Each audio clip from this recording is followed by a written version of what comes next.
Exactement, je dois avoir un petit commentaire à faire. Mon commentaire va objectivement avoir un petit correctif, apporter un petit correctif dans ce que Madame Eve Bazaïba avait allégué au niveau de Kisangani. Au regard de la vidéo que nous avons tous suivie, et Madame Eve Bazaïba a de manière aussi bien légère et bien méchante allégué que le candidat du FCC avait déjà créé une milice au niveau des Kindou, que elle, Madame Eve Bazaïba, se posait des questions si cette milice créée par le candidat du FCC, l'honorable Emmanuel Ramazan Shadari, avait pour objectif de combattre les LRA, les ADF Nalou ou les intérieurs. Donc, en figure de style français, justement, j'avais compris que Madame Eve Bazaïba allègue que cette milice a été créée pour les attaquer. Chose qu'elle n'a aucune preuve. Chose que le candidat du FCC n'a même pas le moindre temps pour perdre. Chose que le candidat du FCC ne peut pas faire pour la simple raison qu'il ne peut pas créer une milice contre sa propre population, contre ses propres électeurs. Voyez-vous?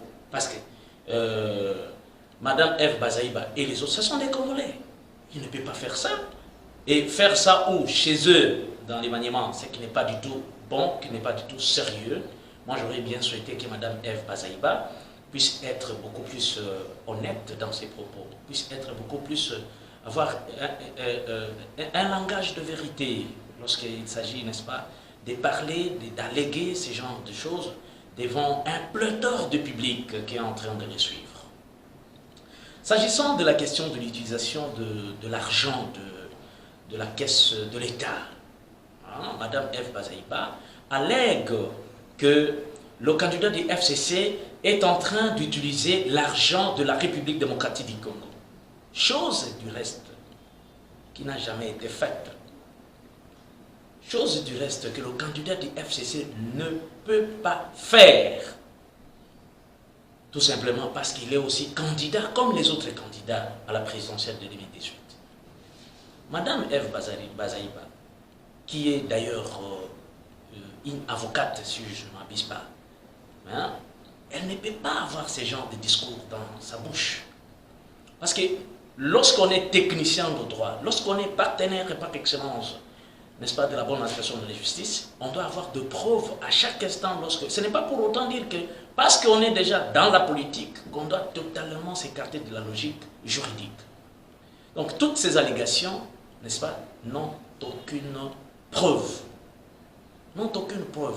C'est tout simplement peut-être pour faire croire à l'opinion, tant nationale qu'internationale, que cela existerait, alors qu'en réalité, il n'y a rien.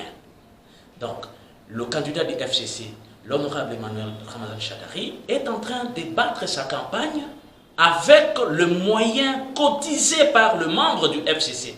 Comme elle, Madame Eve Bazaïba, a reconnu que la Mouka ne fonctionne ou ne fait sa campagne que sur base des cotisations, c'est de la même manière que, exactement, le candidat du FCC est en train de fonctionner, est en train de battre sa campagne avec l'argent venu ou cotisé de membres, n'est-ce pas, du FCC.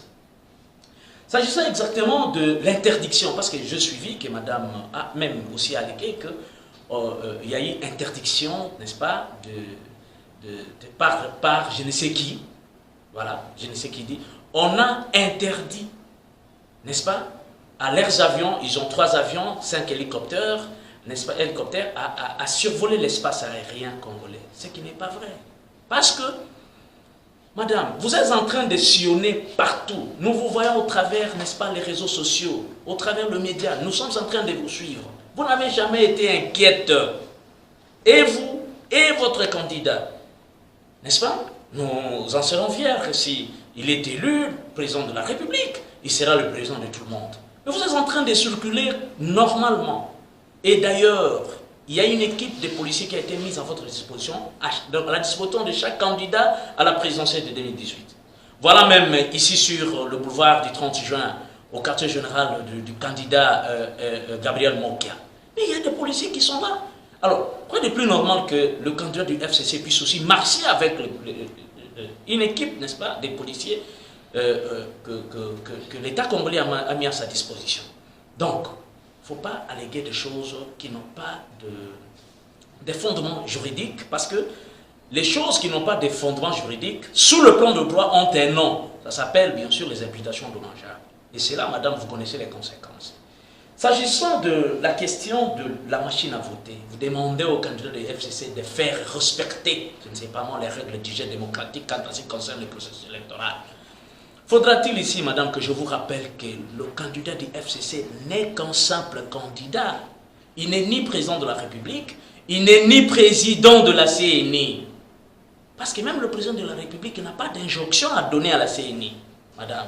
La CNI, c'est une institution indépendante. Elle fonctionne donc de manière indépendante.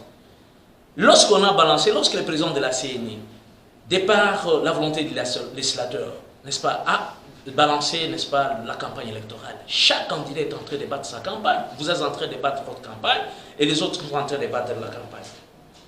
Au jour d'aujourd'hui, madame, je serai encore une fois de plus inquiet du fait que j'ai entendu que vous êtes en train de mettre en garde, n'est-ce pas, le candidat du FCC, comme pour dire que s'il ne respectait pas, les règles du jeu et que vous n'avez qu'un seul Congo, ce pays n'est pas pour vous-même. Ce pays nous appartient tous. Mais madame, je note avec regret. Autrefois, quand vous étiez à Genève, s'il avait été décrété un huis clos, vous y étiez dedans. Vous aviez pris part dans ce huis clos. Vous y avez été présente. Vous n'avez pas dit clairement, vous n'avez pas dit la vérité à l'opinion tant nationale qu'internationale. Quelle a été la substance sématique en justification de retrait de Félix Tshisekedi et Vital Kamerhe, madame? Mais vous avez été dedans. Lorsque M. Wichi, qui est originaire exactement du Maniema, est arrivé devant les sept leaders exactement de l'opposition, où vous aviez aussi pris part aux côtés de votre leader, madame, à Genève. Lorsque M. Wichi, après un entretien, Félix Tshisekedi s'est retiré, Vital Kamerhe s'est retiré. Vous avez maquillé comme pour dire que non, c'était la base. Bien sûr, en dehors de la base, mais en substance, c'était quoi au juste? En substance, il était question du fait que lorsque Félix Tshisekedi et Vital Kamerhe ont su que l'accord avait comme objectif la balkanisation de la République démocratique du Congo, ils se sont dit niet à la balkanisation de la République démocratique du Congo. Ils se sont retirés.